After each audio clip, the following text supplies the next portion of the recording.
Hi everybody and welcome into the SunDevilSource Postgame Show. I'm Ethan Tuttle, joined alongside Chris Cartman. We're here at Desert Financial Arena.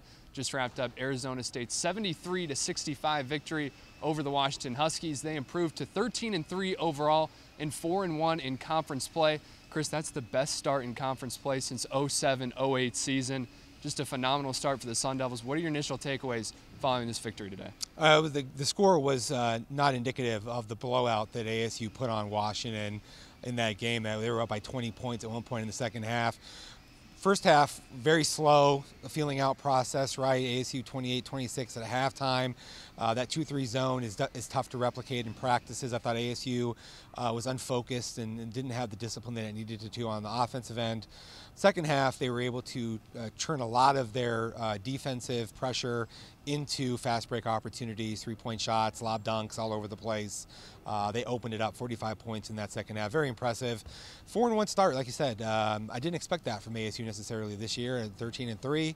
Bobby Hurley seemed to be pretty confident that his team had the ability to do this. You got to make sure that you take care of those home series, and ASU 2-0 this week. Arizona didn't do that, right? Lost to Washington State by 13 after ASU beat them. So it just goes to show you that ASU is right there as long as it continues to take care of business at home and is able to maybe get a few wins on the road. I thought this game overall not one of the more impressive performances by ASU on the season, but the second half was quite a great showing. Yeah, points being scored all over the floor from a number of players, but there were kind of some outliers here tonight. Jemiah Neal, Devin Cambridge both putting in a ton of points. Jemiah Neal ended with a double-double, 14 points and 10 rebounds. What were you seeing from him on the floor and kind of his breakout game and career high in points tonight as a Sun Devil as well? Yeah, I think he actually ended up with 12 rebounds. He had like 10, and then there was like a little spurt at the end. He had 11 defensive rebounds. We've seen that Neal has the ability to put the ball in the basket. He's someone who can square up a defender and kind of take him off the dribble, get to the rim, hit pull-up shots. He's lanky and pretty athletic. In this game against the zone, it was done a little bit more with finesse, which I thought was pretty impressive. And the way that he was getting to the glass against that zone, which doesn't do a good job of boxing out guys on the interior, the way that they rotate players up onto the top of the floor.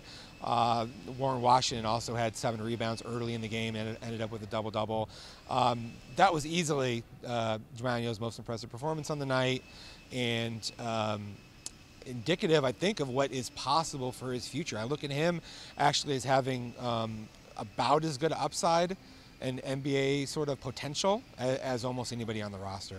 Yeah, and Devin Cambridge Jr. after the game kind of talking about how they've been trying to bring this new defensive mentality into the program and kind of flip things around and just play better defense as a whole every game. And it seems like that worked out here tonight. Kind of what have been your thoughts on how the defense has played to this point in the season, and what did you see out there tonight from them as well? Well, there's no doubt that ASU has an elite defense nationally. They're in the top 10 in multiple categories: 2-point percentage defense, field goal efficiency defense. They hang their hat on that side of the floor, and they did it again tonight. Again, Washington under 30 points in the first half. Second half got loose at the end. They had a 12-0 run to end the game after ASU was up 20 points, right? But only got to 65 points in the game. I mean, ASU is a team that can shut you down. There was, I think, a 5.5-minute stretch where Washington didn't score. ASU had an 11-0 run. Then later on, they had like a 7-0 or 9-0 run. A lot of that was created by their defense, as we said earlier. And some of these guys, Devin Cambridge, I think in particular, personify that for ASU. Those guys are gritty.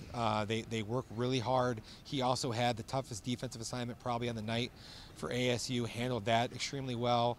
Warren Washington's a presence. Remember, this team goes deeper than they have in the past, so guys aren't able to kind of relax and coast because they're going to get pulled off the floor by Hurley. That always is an advantage for coaches.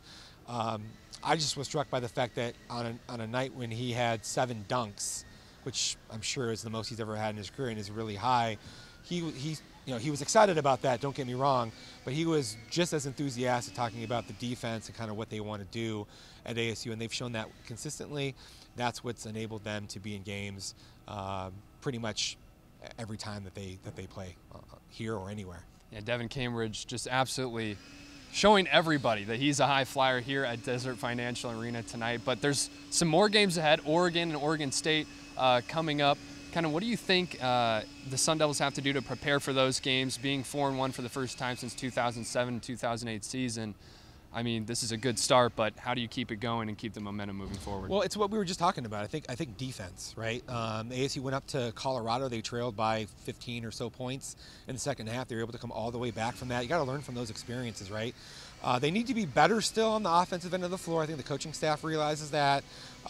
Too many poor shot selection, not working the ball enough inside to Warren Washington. His usage rate is very low among the better bigs in the Pac-12. They got to probably get that up, get the ball inside with Frankie Collins on the dribble drives and Desmond Cambridge, and be able to kick out. Desmond Cambridge had 7 assists tonight. I think that's a very positive sign for them. But if they are consistent on the defensive end, as they have been really throughout the whole season, they're going to have a chance to win some of these games on the road and be an NCAA tournament team.